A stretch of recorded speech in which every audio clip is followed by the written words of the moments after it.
Welcome. In this quick and easy tutorial, I'm going to be showing you how to delete instance from Instagram.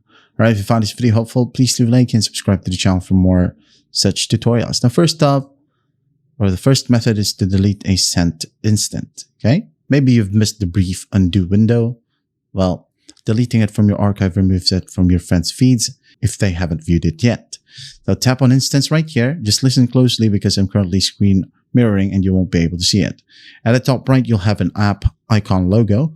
Just tap on it and then you'll be able to see your archive right here. So just tap on one instant and then tap on the three dots at the very top and then just basically tap on delete instant. All right. If you want to select multiple, you have the multiple selection tool right here at the top right as well.